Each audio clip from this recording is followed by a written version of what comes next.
So this is another video of me taking a pea.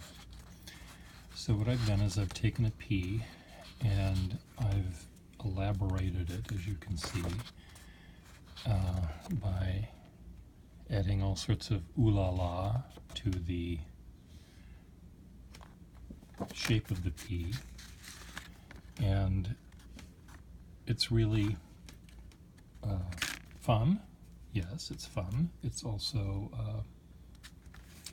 good practice at moving that hand and that pen and that brain cell around. But most of the peas that I have been taking lately have been rather gothic looking. There are a lot of points and sharp bits, and I thought, well, why don't I take a pea and, rather than do that, start being more graceful about it, more curvy. And that's been fun too. Occasionally the points come back, but I'm trying to not have the points so much and have the curves. So I'll just show you how I do this. I recently got a couple of pens working. I have lots and lots and lots of pens, and every time I fix one, of course I have to play with it. And when I play with it, I think, okay, this is my new favorite now. I think that's why I don't work in relationships, because there's always new favorites that you can find, you know what I mean? No, it's not entirely true. I'm just being goofy. So, but I do have favorites when it comes to pens, and I do have new favorites.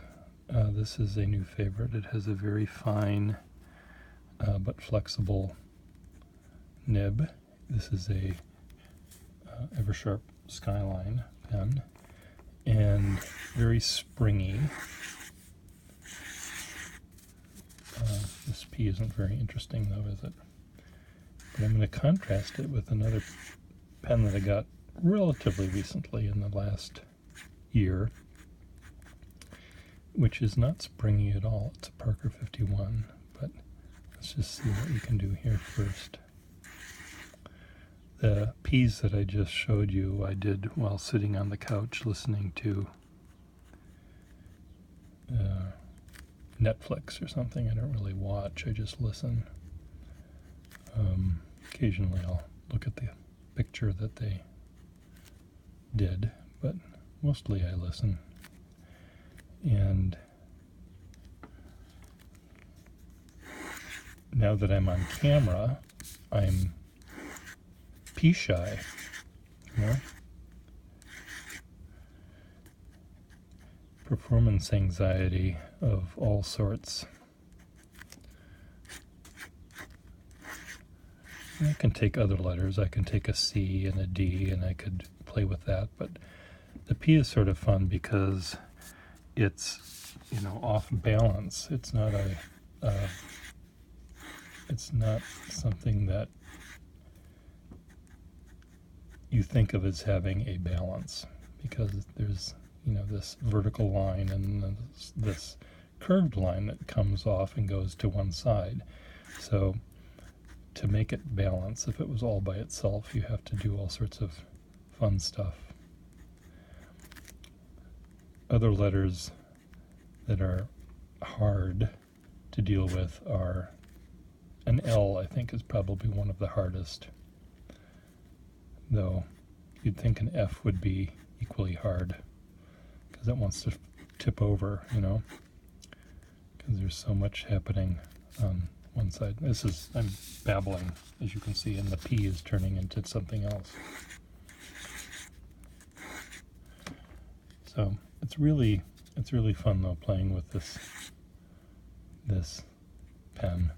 Let me show you the other one I was playing with, which is this one. It's a Parker 51. I'll just show you what I did sitting on my couch. So this has some points to it. This is sort of like this looks like a pea made of I don't know what. These little scalloped edges are sort of interesting. But this is one of those pens that's a Johnny one note. You know, you can have a thin line or a thick line only, depending on, you know, whether you write upside down or right side up. But there is a little bit of, tiny bit of flex. And, you know, when I barely try to touch the paper, you know, I get my thin line by almost lifting up on the pen as it travels across the page. And when you do that, of course, sometimes you lift it up off the page, and that's, you know, the ink molecules aren't going to jump. There has to be contact to make the ink go there. So sometimes you do have to press down a little bit more than, but I try to be very light in my, well, there goes the 6 o'clock out of Somerville or wherever that's going, I don't know. You can hear the trains. Soon you'll be hearing lots of trains in my videos because we're getting new train lines brought in.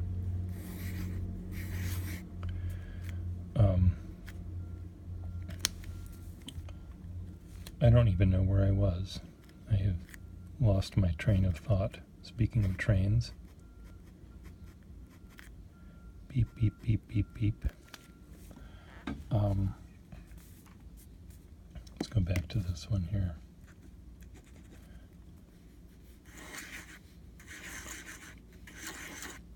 We're skipping. Why are we doing that? Why are we skipping? I did a video just the other day about how these pens don't skip and why are you skipping.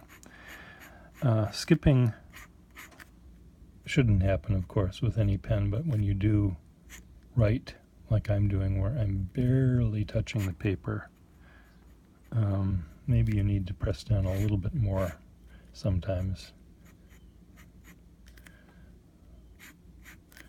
You know, pens are all a little tiny bit different, and I don't want to say they're temperamental, but I'll just say they're temperamental.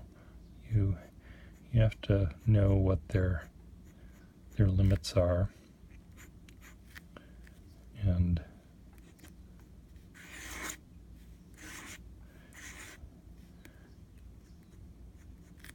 go with that, or be mindful of it, I guess. That's what I'm saying.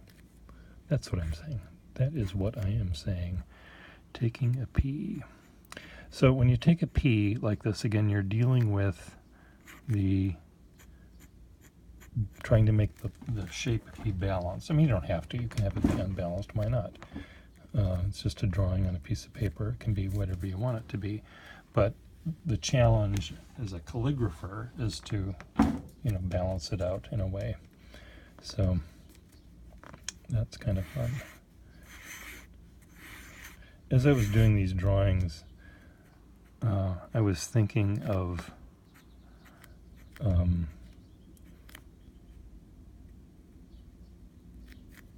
doing some lettering based on anatomical dissection drawings, and I have a really nice rendition of Gray's Anatomy, where you have all these beautiful engravings of bodies being dissected with all these beautiful crosshatch lines.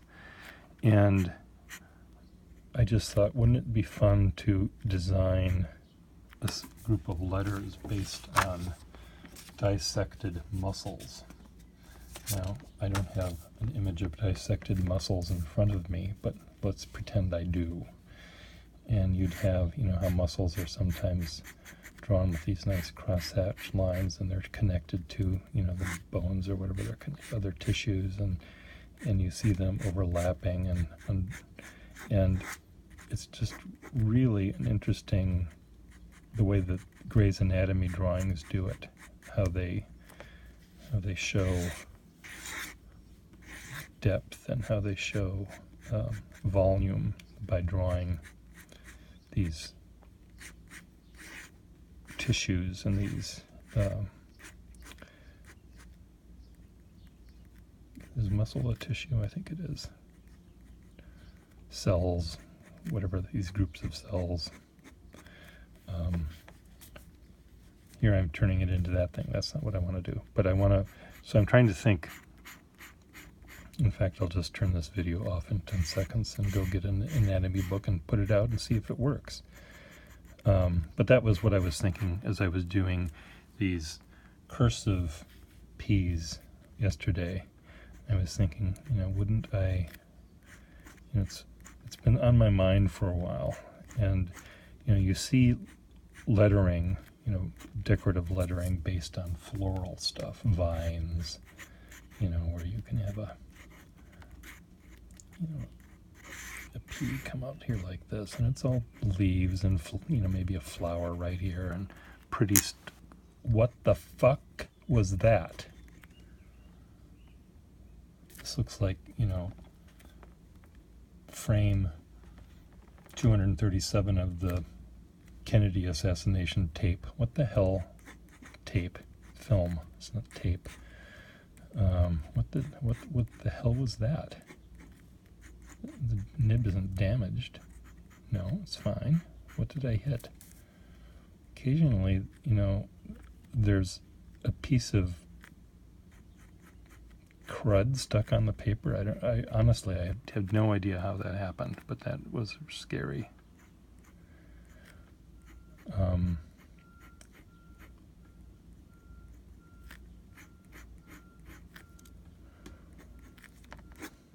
I was watching a documentary the other day, and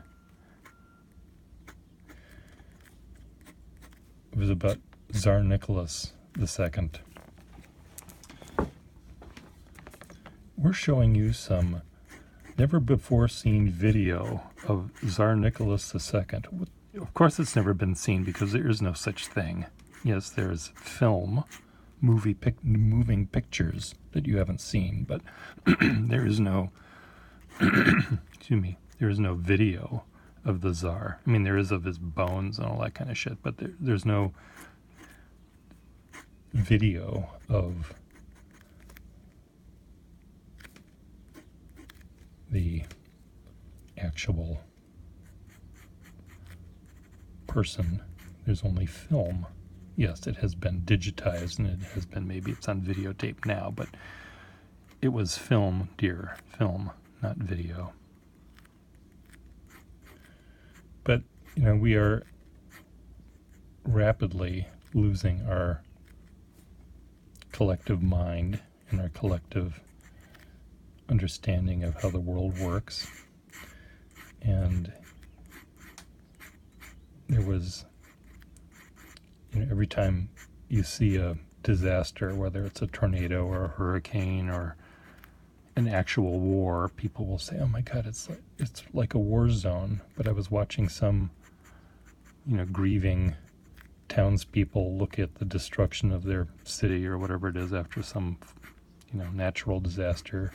And they said, it's like a video game. It's like a war game. It's like, okay, you don't even know. You're talking about reality and comparing it to not war, but a video game that you play on your Xbox, and we're just fucked, right? I'm still reeling from yesterday's press conference with the president and with the guy that's in the White House, whatever it is. I'm not calling him a president, because that's not what he's doing. He's not being presidential and Putin. It's like reality is just weird these days. Anyway, back to this thing. You see vegetable material being used to make pretty letters. So you see leaves and flowers, and they can be turned into a P. And that's one way to do it. Leaf, acanthus leaves, little volutes, little, all of the little elements of plants are used to inspire something that looks like a pea from one angle, but also is very pretty. And I'm thinking, well, if I'm using dead vegetable material or live vegetation to create a pea, why can't I use the dissected elements of a body, autopsy photos to inspire my lettering? So that's what I'll do. I'll go get my Gray's Anatomy book and we can draw this together. So, and we'll still draw a P. We'll still take a P, except rather than seeing it just be abstract, we'll see things that look sort of like muscles and maybe bones and tissue and tendons and all that kind of stuff, and see if I can use that vocabulary or that